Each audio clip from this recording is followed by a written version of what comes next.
Ada sebuah pepatah, jika hidup adalah sebuah buku, maka bertemu denganmu adalah bab terindahku. Jika kamu tidak bisa menjadi pensil untuk menuliskan kebahagiaan untukku, maka jadilah penghapus untuk menghapus kesedihanku. Kisah ini menceritakan Pramana, cowok tampan yang bertemu lagi dengan Pramono, teman SD-nya yang sekarang menjadi saudara sambungnya.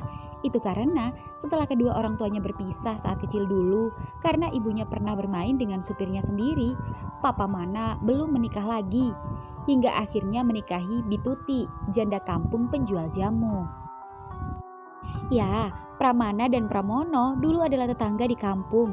Namun karena ada prahara rumah tangga membuat Mana dibawa kabur ibunya ke kota. Pramana dan Pramono pun akhirnya tak pernah bertemu. Jujur, saat kelas 6 SD dulu, Mana adalah anak yang introvert, pendiam dan tak banyak bicara, dan anak berprestasi yang selalu juara. Sedangkan Pramono anak yang cuek dan muka datar dan jarang senyum. Mana sering mendapat bulian oleh teman laki-lakinya, memaki-maki, memerintahkan untuk mengerjakan tugas dan PR. Mengejeknya seperti bencong karena wajahnya tampan tapi seperti perempuan dan memiliki kulit yang putih mulus. Bahkan sering sekali mengurungnya di kelas. Namun hanya Mono yang tak pernah sekalipun membulinya. Namun juga tak pernah dan jarang mengajaknya mengobrol. Hingga ketika kelas 6 SD waktu itu, ketika Pramana dan teman-temannya pulang sekolah dan jalan kaki di pertengahan sawah, tiba-tiba ada dua pria dewasa dengan motornya yang menghampiri Mana. Lalu memeluk Mana dan tiba-tiba membawanya naik motor, meletakkannya di tengah-tengah, dan motor pun jalan. Kondisi sawah pun terlihat sunyi dan sepi. Tolong! Mana? Mana? Mana? Teriak murid lain memanggil Mana. Namun tak ada satupun dari mereka yang membantu, bahkan meminta tolong. Dan Pramana yang kecil itu juga tak bisa melawan. Apalagi tubuh pria dewasa itu cukup besar dan menutup mulutnya. Dan ketika motor pria itu berjalan melaju dan melewati Pramono yang sedang mengayuh sepedanya, tolong! Seketika Pramono yang melihat Pramana diculik itu mengayuh mengejar motor penculik itu, namun tetap saja tak mampu. Dan karena jalanan sawah terdiri dari perbukitan dan berkelok-kelok juga beberapa tanjakan dan turunan, dan karena Pramono yang cukup menguasai medan itu seketika mengambil jalur pintas. Sepeda gayungnya melaju kencang, melewati dan menuruni pematang sawah. Namun tetap saja Pramono kehilangan jejak motor tersebut. Hingga kemudian sepeda Mono menabrak batu hingga oleng sampai tubuh Mono terpeleset dan jatuh berguling-guling ke semak-semak bibir sungai. Hingga kemudian terdengar suara teriakan seorang anak yang tak asing di telinganya. Tolong! Mono pun turun. Lalu begitu langkah kakinya di antara pohon semak belukar pembatas bibir sungai. Seketika Mono terkejut ketika melihat Mana tengah digagahi oleh dua pria dewasa itu. Mata Mono terbelalak. Mata anak sekecil itu melihat kejadian yang tidak terpuji. Entah apa yang ada di pikiran Mono. Yang jelas, Mono tiba-tiba mengeluarkan ketapel mainannya dari dalam tasnya, mengambil sebuah batu kecil yang ada di bawahnya dan, "Woi, lepasin! Col! Colno!" Dan begitu keduanya menoleh, oh, mataku! Ya, batu itu berhasil menghantam mata salah satu pria yang mengevak Mana. Oh, anak setan. Seorang lagi ambruk saat sebuah batu sekepalan tangan menghantam wajahnya hingga mengeluarkan darah. Dan belum puas melihat musuh belum tumbang, Mono seketika terus-terusan melempar batu kali dengan ketapelnya, hingga membuat dua-duanya kewalahan. Mono pun seketika berteriak meminta tolong, hingga membuat keduanya lari terbirit-birit.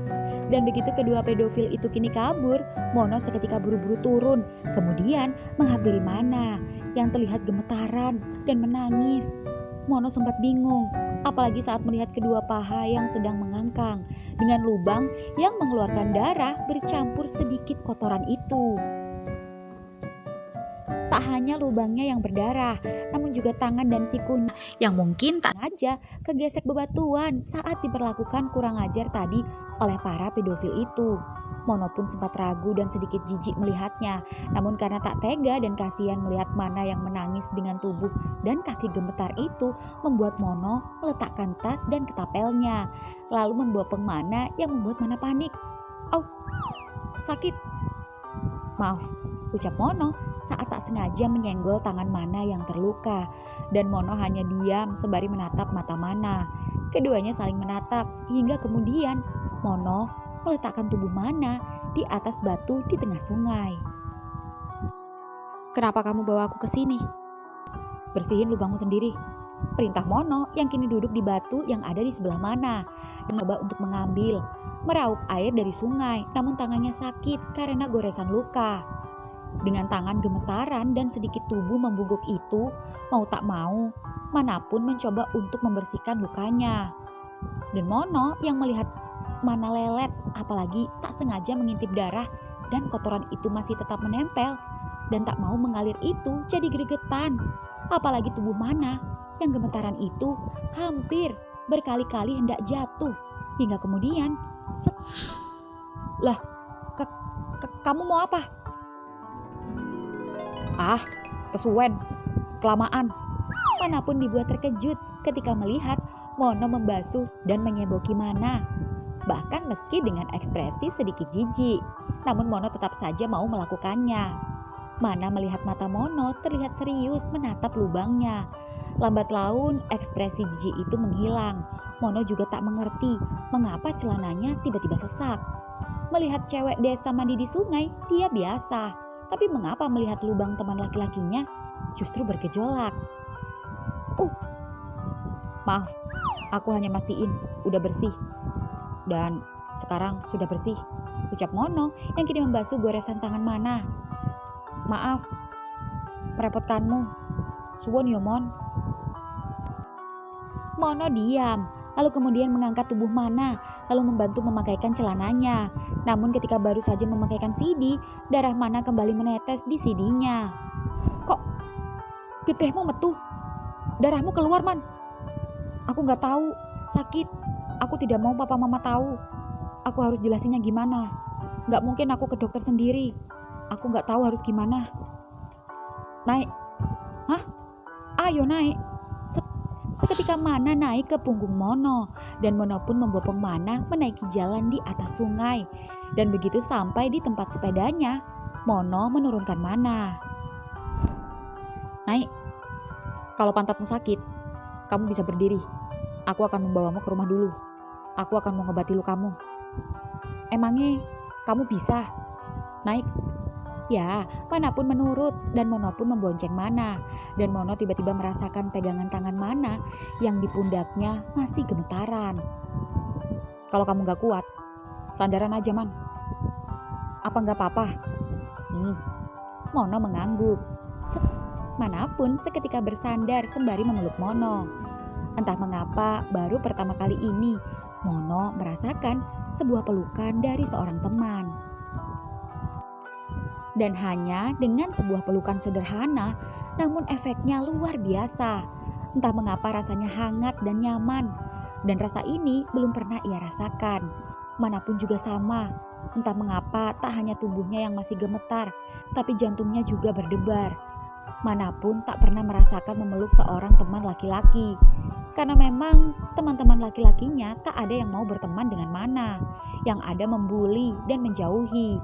Kecuali Mono, yang meski tak pernah dekat dengannya, tapi juga tak pernah membulinya. Lagi-lagi, Mono ereksi.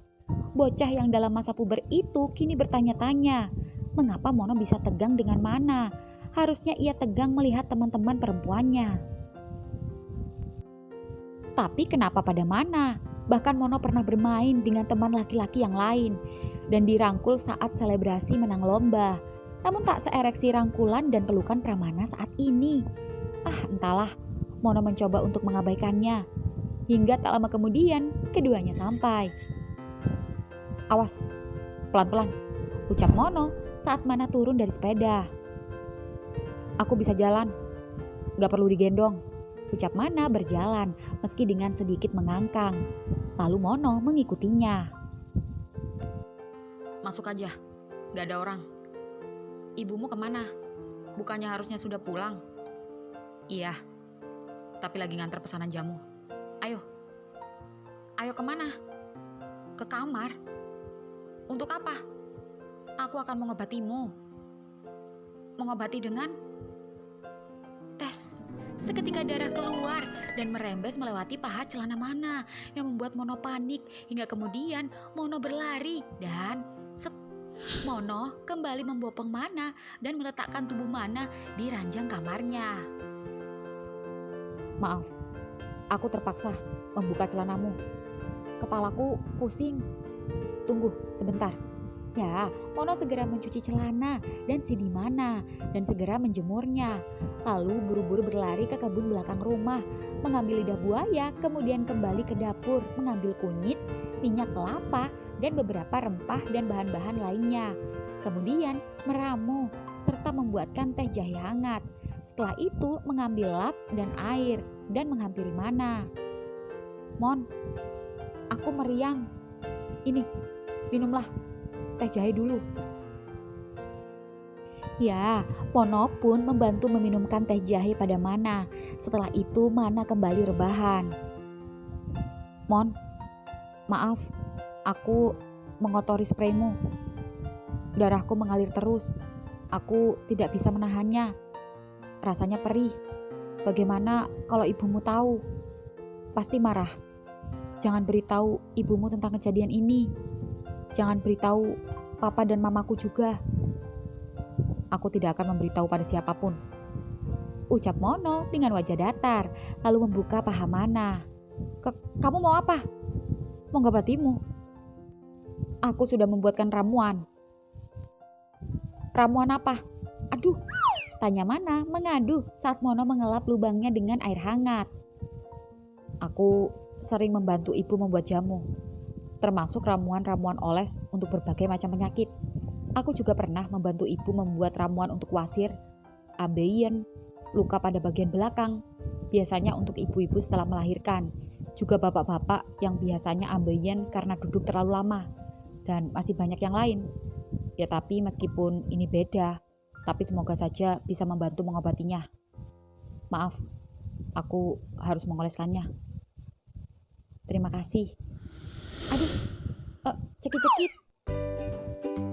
Tahan, mungkin agak sedikit perih karena terkena parutan rempah-rempah. Tapi percayalah, pasti sebentar lagi hangat dan semoga lukamu cepat pulih. Ucap Mono lalu menutup paha Mana dengan selimut.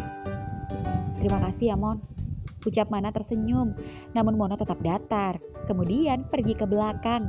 Mana takut apa yang harus ia katakan pada papa mamanya. Dan tak lama kemudian, Mono kembali dengan membawa 2 piring nasi beserta lauk. Nih, makan. Tapi hanya seadanya. Aku bukan anak orang berada sepertimu. Jadi maaf ya, adanya cuma itu. Gak apa-apa, ini aja kelihatannya enak. Makasih ya Mon. Jawab Mono tetap datar. Lalu keduanya makan bersama. Mon, kita belum pernah sedekat ini sebelumnya. Mono menatap Mana. Kita belum pernah menyapa selama aku menjadi anak pindahan di sekolah kita. Mono kembali menyendokkan nasi ke mulutnya. Kamu cuek.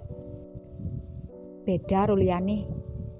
Kenapa kamu gak pernah ikut-ikutan membuliku? Memangnya kamu ngarep aku bully kamu? Tidak, hanya penasaran aja. Apa untungnya membuli? Biar apa? Biar kelihatan jagoan.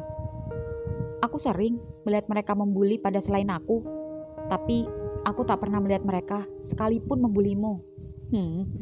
Itu karena satu persatu kepala mereka sudah pernah benjol mergo ketapelku. Ngomong-ngomong, apa aku boleh minjem ketapelmu? Nyileh yo, ajarin aku pakai ketapel. Raiso, raoleh. Pelit. Kamu senyum? Tanya Mana tak sengaja melihat Mono tersenyum. Dan ini perdana, namun hanya sepersekian detik saja. Keburu ketahuan oleh Mana. Siapa yang senyum? Pedes. Aku mau minum. Ucap Mono tiba-tiba saja kabur ke belakang meninggalkan Mana yang kebingungan. Dan di belakang sendiri, entah kenapa melihat wajah Mana yang tampan setengah manis itu lagi-lagi membuat jantungnya berdebar. Sungguh aneh dan belum pernah ia rasakan sebelumnya. Lagi-lagi Mono berpikir keras. Apa memang ini perasaan yang tumbuh karena mulai remaja? Nah, tapi kenapa perasaan ini pada laki-laki? Mana sendiri juga sama. Baru kali ini Mana melihat ekspresi Mono yang sesalting itu.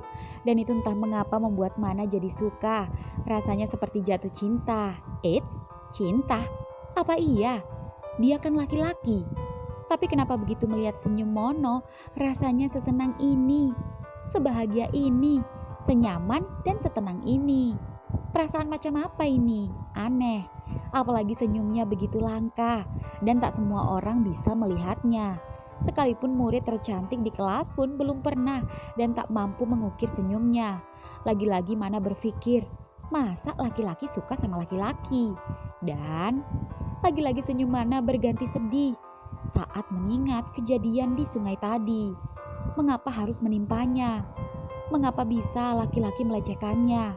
Mengapa ada orang seperti mereka yang melakukan pada sesama jenis, bahkan anak-anak seusianya? Mon, loh, dek. Seketika Mana terkejut ketika Ibu Mono tiba-tiba masuk ke kamar Mono dan melihatnya. Bibi, Bu, kenalin, ini Mana, murid baru di sekolah. Tadi dia jatuh di sungai, pantatnya sakit, jadi Mono bawa ke sini dan Mono obati. Oh, terus sekarang gimana? Lukanya udah diobati? Udah Bi. Mono juga bikinin jamu. Syukurlah. Rumahmu di mana, Nak? Di dekat pintu masuk desa. Bentar. Jangan-jangan rumah baru yang besar dekat gapura itu? Iya, Bi. Oh, pantes. Barusan Bibi habis nganter jamu di dekat sana. Terus ada bapak-bapak yang nyetop beli jamu. Namanya Pak Toto. Jangan-jangan itu bapakmu. Orangnya tinggi, putih kayak kamu. Soalnya tadi sempat ngobrol, katanya anaknya juga sama sekolahnya dan nunggu kamu pulang. Taunya di sini. Iya, itu papa saya, Bi. Sampai lupa. Mon, udah diajak makan mananya? Oh, udah Bi, baru aja. Enak sekali Bi masakannya. Aduh, maaf ya seadanya, tapi kalau di kampung memang suka ditawarin makan. Makasih Bi. Apa boleh kapan-kapan Mana numpang makan di sini lagi? Ucap Mana sembari menatap Mono, namun Mono melotot pada Mana. Ya boleh aja, asal kamu tahu. Baru kali ini Mono bawa teman ke rumah. Sekalipun belum ada temannya main ke sini. Oh ya? Bu, Mono kan gak sengaja bawa dia ke sini. Itu juga karena jatuh. Tumben. Biasanya juga kamu anaknya cuek. Kemarin ada temenmu, si Andri, jatuh keserempet mobil di depan rumah. Bukannya lari nulung, kamu malah biarin aja. Terus seminggu yang lalu ada temenmu, sekelas si Jupri, ban sepedanya kempes, kamu biarin aja. Baru Mana yang mau kamu bantu? Dek. Seketika Mana tersenyum dan entah mengapa Mono jadi merasa terpojok. Man, kayaknya celanamu udah kering deh. Lebih baik aku antar kamu pulang. Sepertinya papamu nyariin kamu. Seketika Mono keluar kamar meninggalkan Mana dan Ibu Mono. Sering-sering main kesini ya, biar Mono gak kesepian. Itu karena semenjak kepergian bapaknya, dia selalu mengurung diri dan malas bergaul dengan teman-temannya. Bibi sudah menyuruhnya untuk bermain selayaknya anak-anak yang lain, tapi dia lebih memilih bantuin Bibi membuat jamu. Ya sudah, tapi Bibi seneng banget akhirnya dia punya temen. Man, pakai celanamu. Aku tunggu di depan. Bituti, pesen jamu. Bu, ada tamu. Oh, iya. Ya, Bituti pun keluar. Lalu Mana mencoba memakai celananya. Namun, Mana sedikit kesulitan. Mono yang diam-diam mengintip itu jadi greget. Mono pun masuk. Set, sini, lelet, kesuwen. Makasih. Aduh, pelan. Maaf. Dah, naik, ucap Mono membungkuk. Dan Mana pun naik ke punggung Mono. Lalu Mono membawa keluar dan meletakkan Mana di becak peninggalan bapaknya. Bu, Mono nganter dia dulu. Ya, pelan-pelan aja ya. Bi, Mana pulang dulu ya. Ya, hati-hati. Ya, Mono pun mengantar Mana pulang. Dan di jalan keduanya tak sengaja bertemu Andri, anak nakal yang selalu membuli murid-murid lain. Namun Andri tak berani mengganggu keduanya dan lanjut mengayuh sepeda ontelnya. Tumben dia gak mengganggu. Apa karena dia takut sama kamu? Apa karena dia sendiri? Biasanya main keroyokan. Gak juga. Aku rasa dia heran. Heran kenapa? Karena tumben aku sama kamu.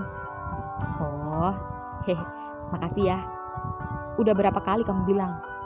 Ya daripada gak tahu makasih, ucap Mana menoleh ke belakang menatap Mono yang sibuk mengayuh. Dan tatapan dan senyuman Mana itu seperti perempuan saja yang sedang mengagumi laki-laki. Tapi nyatanya Mana anak laki-laki. Kenapa kamu melihatku seperti itu? Aku suka melihatmu. Apalagi melihatmu yang tak sengaja tersenyum tadi. Deh, kamu salah lihat. Aku belum buta. Hentikan tingkahmu itu. Kalau kamu tidak mau becak ini menabrak pohon. Kamu salah tingkah. Bicara apa kamu? Aku gak ngerti maksudmu. Nah, itu rumahku. Ya, keduanya pun sampai. Lalu Mono turun dari becak. Namun begitu hendak menurunkan Mana dan wajah keduanya dekat. Stop. Aku bisa turun. Oh, ya udah. Kalau gitu, aku langsung aja. Ucap Mono tiba-tiba salting lagi. Kenapa nggak mampir? Maaf, aku harus membantu ibuku membuat jamu. Oh, ya udah deh. Makasih ya. Kamu bisa jalan kan? Apa masih sakit? Nyari dikit, tapi bisa kok. Ya sudah, aku pulang. Ya, makasih. Di sekolah, pagi ini Mana datang lebih awal. Mana sengaja datang lebih awal karena hendak memberikan bakal roti yang ia bawa dan sengaja hendak ia berikan untuk Mono sebagai rasa terima kasihnya. Sebagian murid sudah ada yang datang, namun Mono belum datang. Hingga kemudian suara Andri, Jupri, dan yang lain datang dan Mana seketika panik saat mereka menghampirinya. Man, bagi duit dong, kayaknya duitmu banyak. Anak orang kaya, ucap Jupri sembari menarik kerah leher Mana. Cepet. Iya, nih. Wah, lumayan nih, bisa buat kita berempat. Eits, ntar dulu. Apaan tuh di kotak? Bawa bekal kamu. Anak mami bener. Kelihatannya enak nih. Jangan. Kalian boleh ambil uangku, tapi jangan ambil ini. Kasih nggak? Berani kamu ya? Jangan, ucap Mana saat Jupri hendak merebutnya. Hingga kemudian, oh, sialan, teriak Jupri saat peluru batu ketapel Mono menghantam telinganya sampai merah. Mon, cabut. Seketika semua kabur menghindari Mana. Lalu mereka pergi ke kantin. Sedangkan Mono yang masih berdiri di depan pintu kelas itu memasukkan ketapelnya dalam tas, lalu masih dengan wajah datarnya. Mono duduk di bangkunya sendiri yang tepat berada di belakang Mana. Mana yang senang itu seketika langsung menghampirinya dan Apa ini? Roti untukmu. Aku sudah sarapan nasi goreng, kenyang. Oh, ya sudah. Kalau begitu, aku kasih si Jupri aja. Seketika Mono kembali merampas kotak bekal dari tangan Mana dan langsung membuka dan memasukkannya ke mulutnya saat Mana hendak beranjak menemui Jupri. Katanya kenyang. Tapi aku gak suka. Apa yang sudah diberikan padaku, diberikan juga pada orang lain. Kamu ini masih SD, tapi kata-katamu seperti anak SMA. Lebih dewasa dari usianya. Aku jadi makin kagum, makin suka. Hah? Pagi anak-anak, hari ini kita ulangan. Pagi Bu. Seketika Mana kembali ke tempat duduknya, sedangkan Mono kebingungan dan masih memikirkan ucapan Mana. Lalu geng Jupri seketika masuk, dan Bu Guru pun membagikan kertas soal pada masing-masing murid. Mana sebagai murid yang pandai aman-aman saja, sedangkan yang lain mulai panik. Ya termasuk Mono, yang semalam tak belajar karena harus membantu ibunya mengerjakan pesanan jamu. Dan di tengah-tengah ulangan berlangsung, Mana melihat Jupri dan Andri yang duduk di sebelah kanan dan kirinya terlihat mulai usil, mencoba meminta contekan pada Mana dengan sedikit mengancam. Sembari sesekali memperhatikan Bu Guru yang sedang sibuk sendiri di mejanya. Mana yang kesal itu hendak memberanikan diri untuk melaporkan pada Bu Guru. Tapi belum saja melapor, Jupri terlihat menoleh ke belakang dan tak berani lagi mengganggunya. Begitu juga Andri. Bagaimana berani lawang Mono tiba-tiba melototi keduanya. Namun begitu Mana yang menoleh ke belakang, Mono pura-pura merunduk, sok fokus mengerjakan tugas. Padahal jelas-jelas Mana melihat belum satu pun di lembar soal Mono yang ia jawab dan ia kerjakan. Mana pun inisiatif menyobek kertas, kemudian menuliskan jawaban untuk Mono. Namun tak hanya jawaban soal, Mana juga menuliskan pertanyaan di luar soal ulangan. Seketika Mono terkejut ketika tangan Mana mengelurkan sebuah kertas di atas mejanya. Mono pun seketika membukanya. Mono langsung tersenyum, namun senyumnya seketika terhenti saat melihat tulisan di bawahnya. Mon, salah gak sih kalau aku suka sama kamu? Dek. Seketika Mono kaget dan tak percaya. Lagi-lagi jantungnya berdebar. Apa yang ditanyakan Mana? Kenapa relate dengan apa yang ia rasakan? Dan yang ia rasakan dari sejak kemarin. Waktunya habis. Kumpulkan. Seketika Mono langsung mencontreng jawaban-jawaban yang diberikan Mana. Dan tak lama kemudian semua murid segera mengumpulkan lembaran. Lalu jam pelajaran pun berganti jam olahraga. Baru saja Mana hendak menghampiri Mono, namun Mono tiba-tiba saja dengan membawa seragam olahraganya langsung keluar kelas. Ya, Mana pun menyusul Mono, namun tak menemukan Mono. Mana pun mengganti seragam olahraga di belakang toilet. Lalu menemukan Mono terlihat kembali berjalan masuk ke dalam kelas. Dan sepertinya hendak meletakkan seragamnya. Mana pun langsung mengejar Mono. Kelas pun sepi. Mon, apa maksudmu tadi? Oh itu, maksudku, ya aku tanya, salah gak sih kalau aku suka kamu? Aku lanang blok. Dek. Seketika Mana terkejut dengan ucapan Mono. Ya aku tahu, aku juga laki-laki, aku juga tahu kita masih kelas 6 SD. Tapi gak tahu kenapa aku suka kamu. Apa rasa suka itu salah? Ya jelas salah. Laki-laki itu diciptakan untuk perempuan. Jangan karena kamu dilecehkan laki-laki, terus kamu jadi suka laki-laki. Bukan karena itu, Mon. Tapi apa? Jangan karena aku baik dan udah nolong kamu jadi salah paham, salah kira, salah tingkah, salah kaprah, apalagi salah jalan. Jangan karena kamu satu-satunya teman yang bisa dekat denganku, terus kamu kepedean, merasa bangga. Aku gak suka kamu, Banci. Seketika Mono merengkuh sakit saat Mana menonjok wajahnya. Baru kali ini ada yang berani padanya. Namun bukannya membalas, Mono terkejut dengan raut Mana yang tak biasa.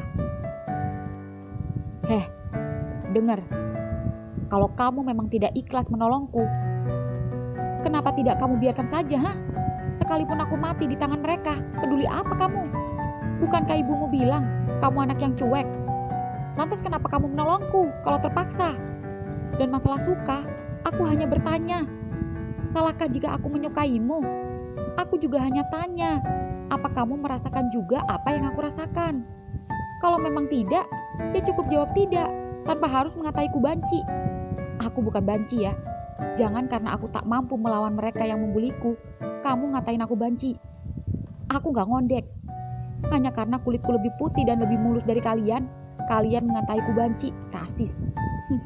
Bilang aja iri, di sekolah ini belum ada murid setampan aku. Aku pikir kamu beda, tapi ternyata sama. Sama-sama kampungan. Mana? Teriak Mono, namun Mana cuek dan berlari ke lapangan bergabung dengan Pak Guru Olahraga yang merupakan pamannya sendiri.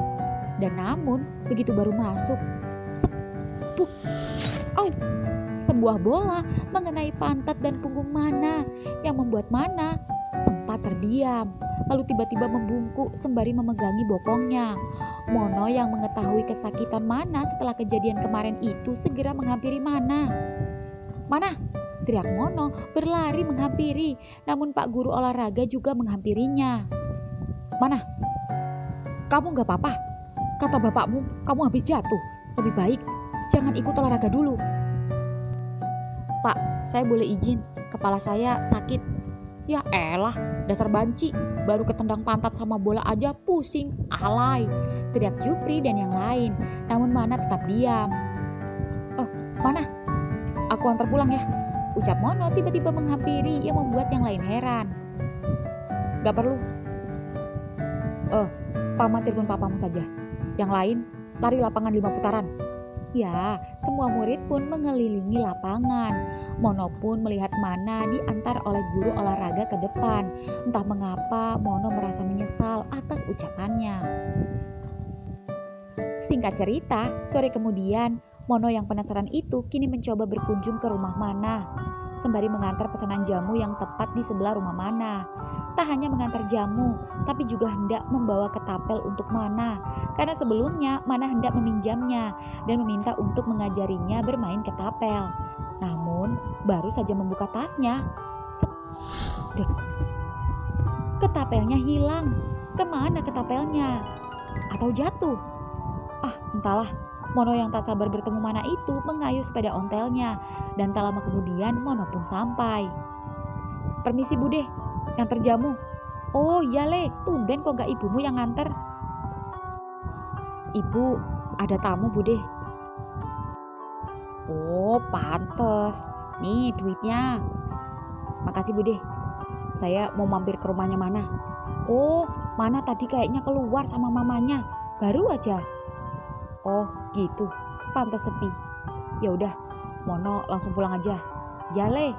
Mono pun melewati rumah Mana, dan begitu melewatinya, Mono melihat guru olahraganya dan 2 orang yang sedang mengeluarkan barang-barang dari rumah Mana. Lalu tak lama kemudian sebuah truk tiba di depan rumah Mana, dan Mono yang penasaran itu pun mencoba bertanya. Maaf Pak, pramananya ada? Mon, pramananya sudah Mamanya kabur ke rumah mamanya di kota dan sudah pindah sekolah. Kabur? Maksudnya? Mana sudah tidak tinggal di sini lagi. Papa dan mamanya bertengkar hebat semalam dan memutuskan untuk pisah. Mana dibawa sama mamanya. Jadi barang-barang Mana sebagian mau diangkut ke kota. Rumah ini kan rumah papanya. Dan papanya harus bolak-balik ke kota karena kerjaan. Jadi sementara rumah ini bapak dan saudara lain yang ngurus. Seketika Mono merunduk sedih. Baru kali ini ia merasa kehilangan seorang teman. Flashback off. 15 tahun kemudian, di rumah sakit, Mana baru saja bangun setelah party semalam bersama teman-temannya. Ya, Mana pingsan dan bangun-bangun sudah ada di rumah sakit. Mana? Lo udah sadar? Tanya Mini, teman cewek Mana. Min, aku di mana? Di rumah sakit. Semalam lo pingsan. Gue sama Pras yang bawa lo ke sini. Lalu, mana Pras? Mini, ada apa? Mana? Pras. Kenapa Pras? Tadi Pras sempat dipanggil dokter. Dan begitu kembali, dia menunjukkan kertas ini sama gue. Lalu dia pergi gitu aja. Seketika Mana membuka lembaran kertas dari tangan Mini, dan begitu Mana membukanya, seketika Mana terkejut ketika melihat hasil tes jika Mana positif HIV. Nggak mungkin. Ini pasti salah. 6 bulan yang lalu aku masih check up dan negatif. Tapi kenapa? Tenang, Man, tenang. Mana terlihat panik, lalu mencoba menghubungi Prasetyo kekasihnya. Namun Pras tak bisa dihubungi. Lalu Mana melihat pesan 1 jam yang lalu dari Pras. Sorry, Man, mungkin gue ngecewain lo, tapi gue gak bisa nerusin hubungan ini. Bangsat, bajingan, aku yakin dia yang menulariku. Min, aku setia. Iya, gue tahu. Aku gak pernah mendua. Sedangkan dia bolak-balik ke pergok. Tapi aku masih menerimanya. Iya, gue tahu. Tenang. Aku gak akan maafin dia. Dia udah bikin aku kayak gini. Tapi dia yang pergi. Dia pikir aku kena, dia gak kena. Jangan kira kamu lepas gitu aja. Karma pasti ada. Aku nyesel, Min. Aku nyesel gak nurut sama kamu. Tahu gitu, dulu aku dengerin kamu kalau dia bajingan keparat. Sudah, Man, sudah. Nasi sudah menjadi bubur. Semua sudah terlanjur. Sekarang fokus pada kesehatanmu. Percuma, HIV tidak bisa sembuh, bahkan menular. Lebih baik kamu jangan dekat-dekat aku. Pergilah, biarkan aku sendiri. Aku hanya menunggu mati. Mana? Hidup mati di tangan Tuhan. HIV memang tidak dapat disembuhkan, tapi banyak yang bisa bertahan dan bergantung dengan obat-obatan. Persetan, seberapa lama pun, cepat atau lambat tetap akan mati. Ini diam, bingung harus apa. Tahu gitu, aku gak akan pacaran. Aku nyesel, Min.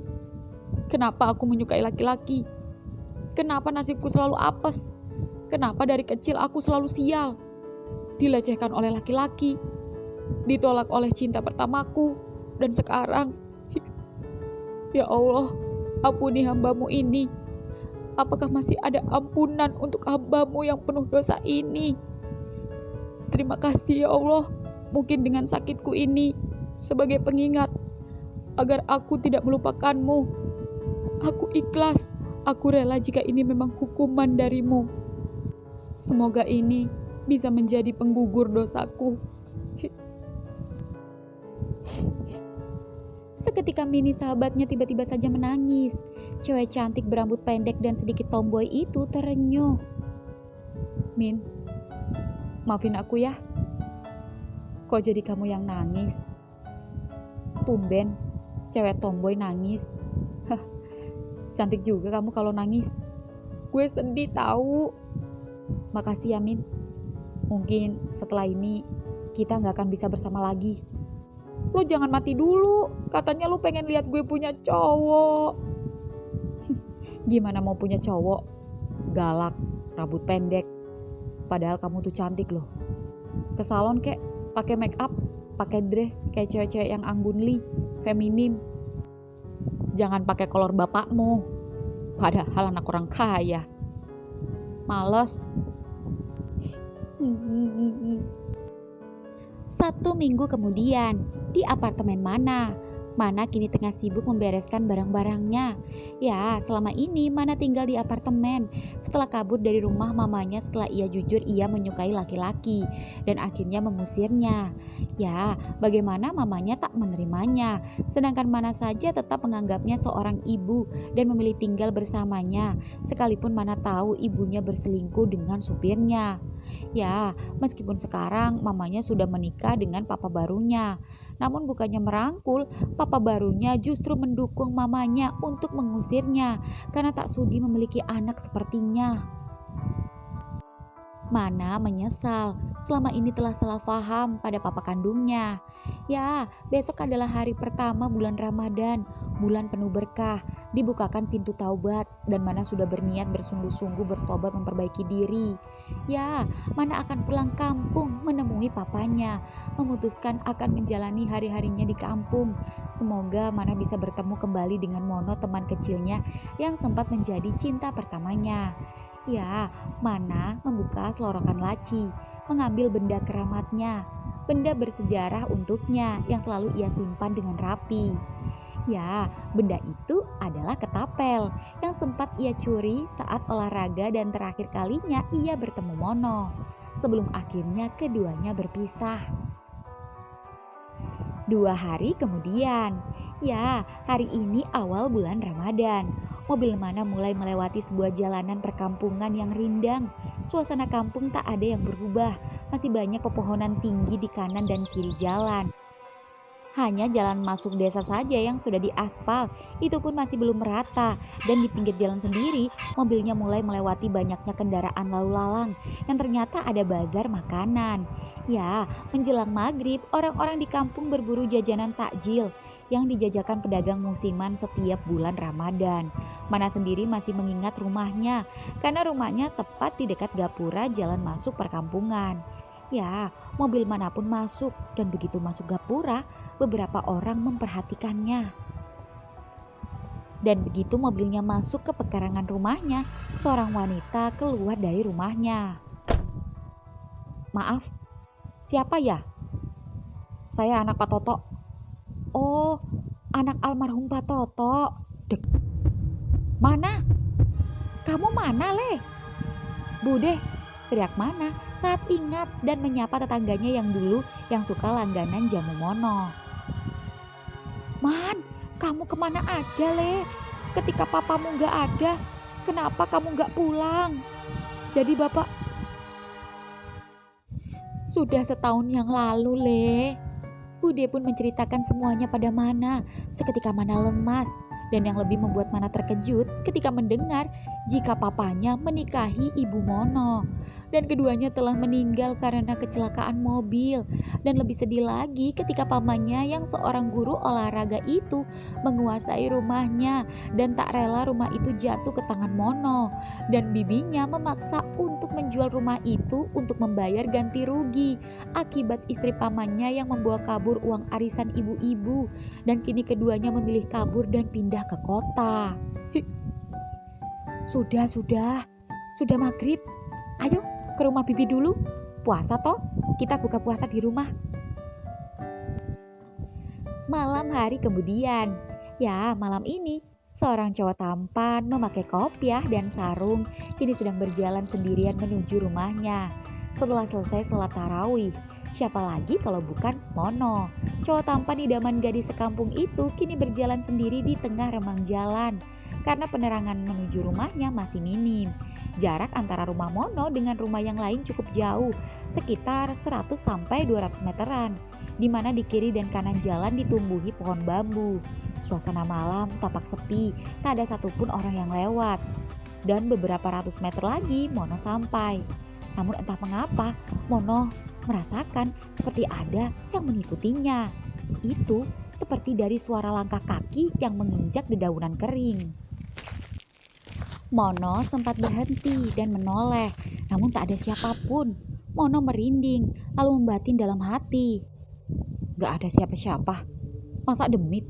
Bukannya bulan puasa katanya demit dikurung. Apalagi suara si Jupri tadarus masih kedengaran dari musola. Apa setannya budek? Ah. Ya, Mono pun kembali berjalan dengan langkah cepat sembari berdoa qomat kamit.